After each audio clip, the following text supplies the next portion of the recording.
Hello viewers, நான் காயத்ரி அருணாச்சலம்.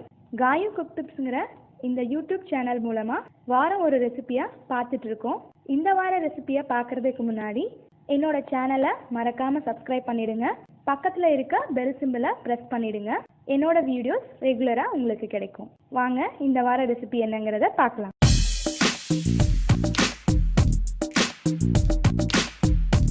இந்த வாரம் நம்ம பார்க்க போற ரெசிபி டோனட்.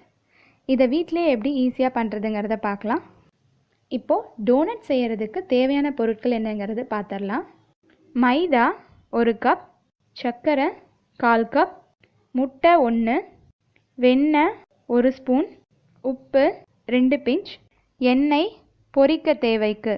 முதல்ல நம்ம டோனட்டோட மாவு பார்த்திங்கன்னா சாஃப்டாக வரணும். அதுக்கு ஈஸ்ட்டை ஆக்டிவேட் பண்ணணும். அதுக்கு என்னென்ன தேவைன்னா பால் 1/4 டம்ளர், சர்க்கரை 1/2 ஸ்பூன், ஈஸ்ட் 1/2 ஸ்பூன். பால் கொஞ்சம் சூடாக இருக்கணும்.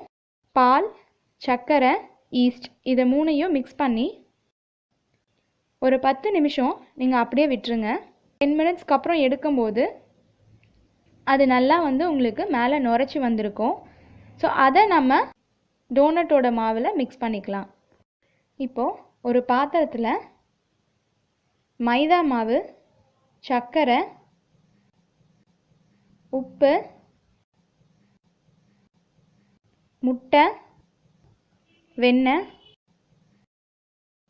இது கூட நம்ம ஆல்ரெடி 10 நிமிஷம் மூடி வச்சுருந்த ஈஸ்ட்டை எடுத்து இதில் மிக்ஸ் பண்ணிக்கலாம். இது எல்லாத்தையும் நல்லா போட்டு மிக்ஸ் பண்ணிக்கலாம். இந்த மாவை இந்த மாதிரி சாஃப்டான பதத்தில் மிக்ஸ் பண்ணி வச்சாச்சு. இதை 1.5 மணி நேரத்துக்கு அப்படியே மூடி வச்சுருங்க. ஈஸ்ட் ஆக்டிவேட் ஆனனால மாவு அப்படியே டபுள் ஆகிடுச்சு. ஸோ இதை எடுத்து நம்ம எப்படி டோனட் பண்ணுறதுங்கிறத பார்க்கலாம். சப்பாத்தி கல்லில் முதல்ல எண்ணெய் அப்ளை பண்ணிக்கலாம். எண்ணெய் அப்ளை பண்ணதுக்கப்புறம் நம்ம பிணைஞ்சி வச்சுருக்க மாவில் பாதி எடுத்து இதை உருட்டும் போது ரொம்ப ப்ரெஸ் பண்ணி உருட்டிடக்கூடாது, லைட்டாக தான் உருட்டணும். 1/2 இன்ச்சுக்கு மாவு திக்காக இருக்கணும். இப்போது இதை டோனட் ஷேப்பில் கட் பண்ணுறதுக்கு நீங்கள் டோனட் கட்டர் வச்சுருந்தாலும் யூஸ் பண்ணிக்கலாம். இல்லை ஒரு டம்ளர், ஒரு பாட்டிலோட மூடி இருந்தாலே போதும். இப்போது இந்த டம்ளர் வச்சு நான் எப்படி கட் பண்ணுறேங்கிறத பாருங்கள். இந்த பாட்டில் கேப் வச்சு சென்டரில் ஹோல் போட்டுக்கலாம். பேலன்ஸ் இருக்க மாவை மறுபடியும் நம்ம டோனட் செய்கிறதுக்கு யூஸ் பண்ணிக்கலாம். இப்போ டோனட்ஸ் எல்லாம் கட் பண்ணியாச்சு. இதை அப்படியே மறுபடியும் ஒரு 30 நிமிஷம் மூடி வச்சிடலாம். ஏன்னா அப்போ தான் நல்லா உப்பி வரும்.